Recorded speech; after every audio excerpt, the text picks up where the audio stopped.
Well, it's pretty much the entire range from BMW that's on display here. That's something you've seen before, of course, at the Welt. What is different, though, is that whole section back there, which is going to be dedicated to Mini, and the Rolls-Royce section as well, which is already ready and sort of open to the public as well. That's the new bit here at the Welt. It's going to be the BMW Group Welt and not just the BMW brand Welt anymore. And so I look forward to that section opening. Perhaps the next time I'm here, I'll get to see it.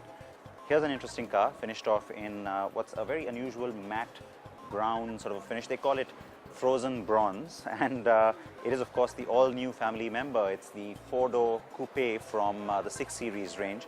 This one, the 640i, I had the chance to drive the 640d a few days back.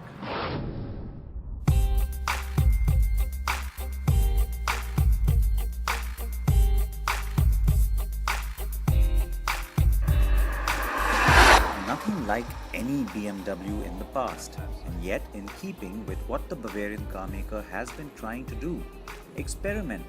After the 5 Series GT, we knew that unusual car lines won't be a surprise anymore at BMW. After all, its rivals have had some success with some quirky cars that straddle segments, haven't they? The weather didn't comply, but driving the new Gran Coupé was still something I had been looking forward to. It's a lot colder than we thought it would be at this time of the year, and 4 degrees. Definitely colder. Didn't bargain for this much rain, but I'm glad we had this lying in the boot. It's come in pretty handy, I can tell you, that umbrella has. Now, of course, our rain jinx continues. When we're on a shoot in Europe, it has to rain. So it's me and the 6 Series today that's been dealing with a lot of the rain. Now, in terms of styling, what this car really has to contend with in the marketplace are other designs like the CLS from Mercedes-Benz, the A7 from Audi. But what's nice is that it's not trying to ape those cars. It's not trying to say that, look, okay, we're late into the game in this segment, but let's try and give the customer exactly what the others are giving them. So in terms of styling, just the kind of attributes you see, the rear tail lamp treatment, the lines that you see in the metal, especially the concave surfacing, it's very typically BMW. What is nice though is the high mounted stop lamp, very classy and very stylishly done, and makes the car look different and distinct. It's at the side, in fact, that you can really tell it is not the regular 6 Series, because all other attributes pretty much tell you that it is that family of car. The extended wheelbase and the way, again, the metalwork has been done here, especially up here in the front door, give it a bit of its own characteristic, and the extension in that wheelbase doesn't look exaggerated or stretched. The car looks pretty sort of comfortable in its own skin, and I think that's quite an asset, because when I first heard that they're going to do a 4, that was my fear, that the car is going to start looking a little too stretched and perhaps a little disproportionate. Come around to the front, and they've done, of course, some very interesting work with the headlamp cluster. This one is the high-end optional full LED cluster, so that's a nice touch and something you expect at this end of the market. In the face, it's a typical 6 Series. Now, for me, the rest of the car is very stylish, especially, like I said, along the side. The way it contours into the back as well looks really nice and stylish. It's in the front that, to me, the typical snout that juts out makes the car's overall sort of style quotient go down just a little bit. But nice big hood, a little bit of lines in the metal coming down to the BMW logo. All of that is typical territory.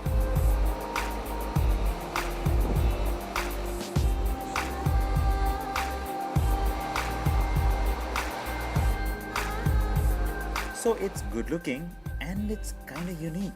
This car is big and yet doesn't look oversized. It's almost like the new generation 6 Series was always meant to have been this size, and it's plush enough to hit Porsche Panamera territory, especially the car I had with a very sexy interior.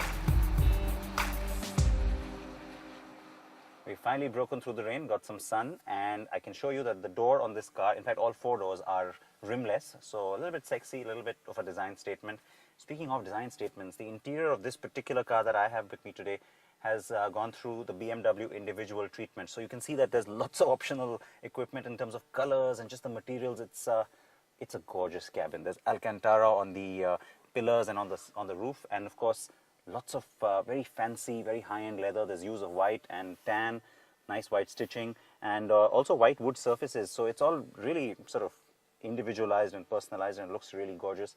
The idea being to show you how much you can actually do with this new 6 Series Coupe as well. So individual seats as well, and so don't go by this as being standard equipment.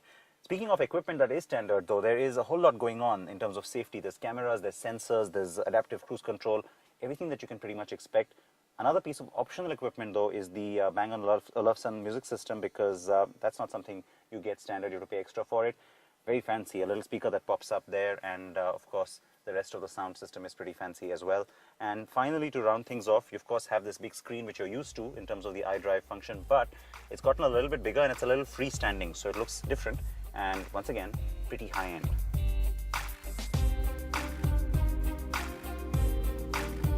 The car is offered in 4 variants: the 640i, 650i and 650i X-Drive or 4-wheel drive, and the diesel option is the 640d.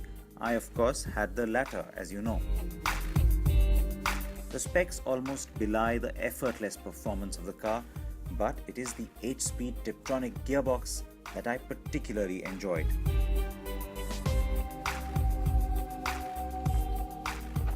Now, unlike the competition, the CLS as well as the Audi A7, which feel really big, they feel like big cars in terms of the cabin space, that gets a little bit compromised in this car, especially when you're sitting in the back.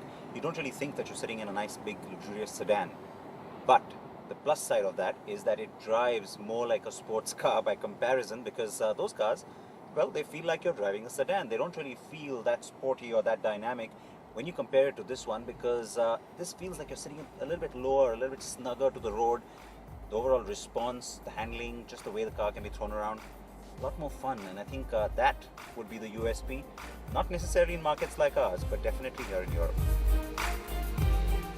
And frankly, the premiumness one feels with this car will also hold it in very good stead. Yes, even in our market.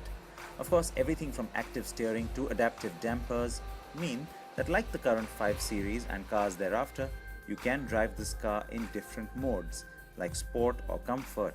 You can also opt for adaptive cruise control, head-up display, basically the works. It's a nice mature product with a smart sports tourer feel. It is sophisticated, smart and sporty. A rare combination, won't you say?